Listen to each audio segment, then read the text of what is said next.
কাঢ়ি কঁঠালৰ শুকান বাকলিটো এৰুৱাই পেলাই পানীত এইদৰে তিয়াই থৈছিলোঁ। আজি এতিয়া কঁঠালৰ বাকলিকেইটা ৰঙা বাকলিটো গুচাম আৰু মোৰ ৰেচিপিটো বনাম।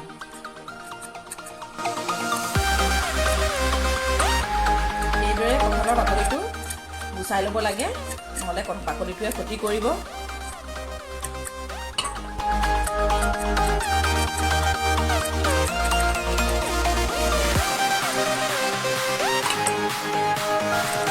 ৰঙা বাকলি গুচালোঁ, এচাক বৰ ধুনীয়া হ'ল, বগা কৰি ল'লোঁ। এতিয়া মই দুফাল দুফালকৈ কাটি ল'ম। গোটা গোটাকৈ বনাব পাৰি, কিন্তু মানে অলপ নিমখটো নোসোমায়, গতিকে মই এনেকৈ কাটি ল'লে খাবলৈ ভাল পাওঁ আৰু।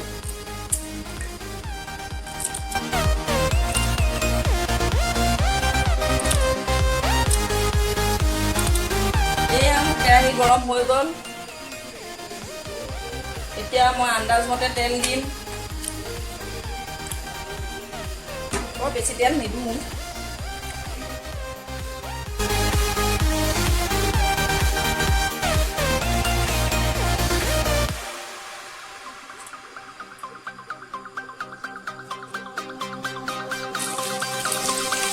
এয়া কাটি থোৱা পিঁয়াজ,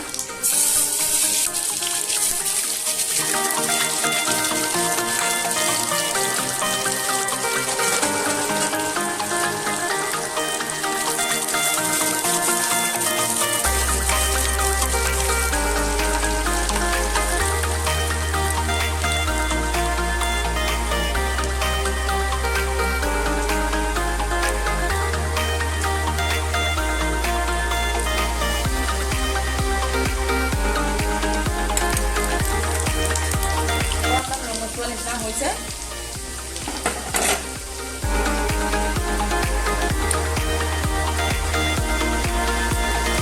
ইয়াত আন্দাজমতে চব্জিখিনিৰ আন্দাজমতে মই হালধি দিম। 1 চামুচ হালধি, 1 চামুচ জলকীয়া গুড়ি, 1 চামুচ জিৰা গুড়ি, এয়া পিচি থোৱা নহৰু,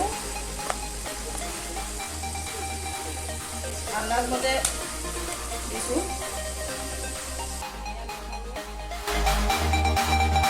আদা, নহৰু, আদা ইয়াত এড কৰিলোঁ।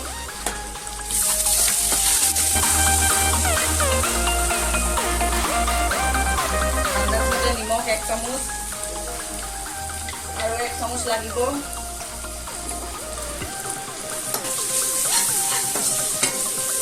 খুব ধুনীয়াকৈ এইখিনি লৰাম, অকণমান মজাম এইখিনি।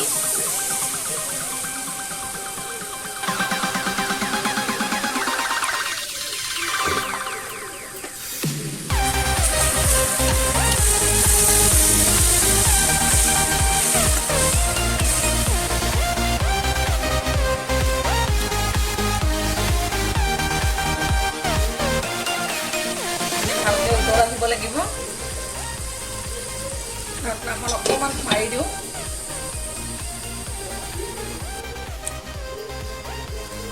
এতিয়া মছলাটো এয়া ভালকৈ উতলিলে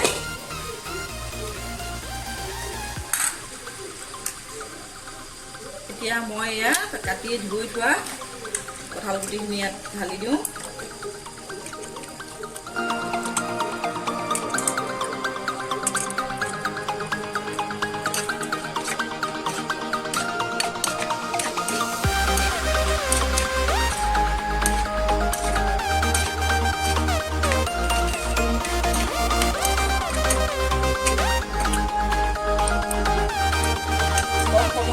বস্তু বনোৱা হয়। এতিয়া মই অকণমান পানী ইয়াত দি দিওঁ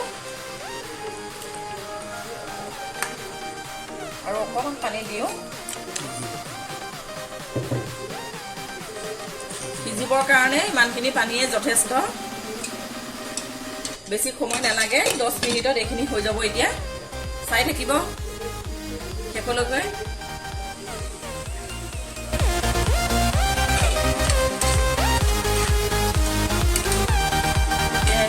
প্ৰায় সিজিছেই, এডোখৰ চাই লওঁ বাৰু।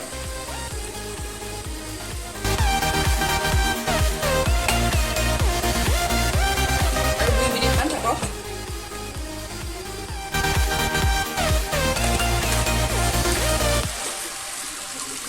এয়া চাওঁ মোৰ কঁঠাল গুটি চৰচৰি বনোৱা হৈ গ'ল। এতিয়া ঢাক মাৰি থওঁ, গেছ অফ কৰি দিওঁ।